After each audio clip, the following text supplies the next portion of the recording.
माँ का समर्पण क्या होता है? इस प्रश्न के साथ मक्खन सिंह मेरे पास आया। बोले सर किसी उदाहरण के माध्यम से समझा सकते हैं कि माँ का समर्पण किस स्तर का होता है? मैंने हाँ समझ लिया। मैं जितनी तेरी सहायता कर सकता हूँ उतनी कर सकता हूँ। मैंने उसको समझने से पहले चित्र को देख, कौन दिख रहा है इसमें? बोले सर पृथ्वी। मैंने भारत एक महान देश है जिस पूरे विश्व में धरती को माँ कहता है। क्यों कहता है? मैंने इसको ध्यान से देख, पृथ्वी सीधी है या झुकी हुई है? बोला सर झुकी हुई है। मैंने कहा यदि झुकी हुई ना होती तो? बोला सर जीवन नहीं होता पृथ्वी पे। मैंने बस यही माँ है। आपको सीधा करने के लिए, आपको जीवन देने के लिए वो माँ वर्ष भर झुकी हुई रहती है, आपके आगे पीछे चलती है, आपके एक कहने पर सारी आवश्यकताओं की पूर्ति करती है, हर परिस्थिति को झेलती है। अगर परिस्थिति गीली है तो तुम्हें सूखे में सुलाएगी, वो झुक जाएगी। ये उसका समर्पण है। इस समर्पण को और अच्छी तरीके से समझना है तो तुलना करो। अगर ये झुकाव पृथ्वी का ना होता या परिस्थितियों के अनुसार माँ का झुकाव नहीं होता तो क्या जीवन होता? नहीं होता। माँ कौशल्य नंदन है, वो देव की नंदन है, पिता से पहले माँ का नाम लेते हैं, क्योंकि इस धरती पर ईश्वर को आने के लिए भी उस माँ की कोख की आवश्यकता पड़ती है। तो अगर वो माँ सीधी हो गई तो ऋतुएं समाप्त हो जाएंगी, इस धरती पर जीवन समाप्त हो जाएगा। वो हमको जीवन देने के लिए वर्ष भर झुकी रहती है।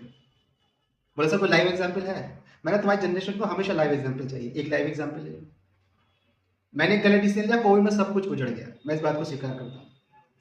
माता पिता की भी डेथ हो गई थी, सब कुछ चला गया हाथ से, प्रॉपर्टी वगैरह सब। तब माँ रूपी बड़ी बहन आई जीवन में, उसने संभाला, 6 महीने अपने आंचल के कोख में मेरे को रखा और आज मैं जीवित हूँ। माँ वो टेढ़ी हुई मेरे लिए, उसने इस बात की चिंता नहीं करी कि ससुराल पक्ष क्या कह सकता है, उसने मेरा सपोर्ट करा। मैं यहाँ पर अपने जीजा को बोलना चाहूंगा कि उन्होंने मुझे कभी नहीं टोका, लेकिन जो इनिशिएटिव लिया था वो मेरी बहन ने लिया था। हालांकि आज तक वो मुझसे कहती है कि तो अपने जीजा के गुण गाता है, मेरी कई बात नहीं कहता है, लेकिन मैं जानता हूँ, मैं अंदर अंदर समझता हूँ बातों को, कहता नहीं आसानी से।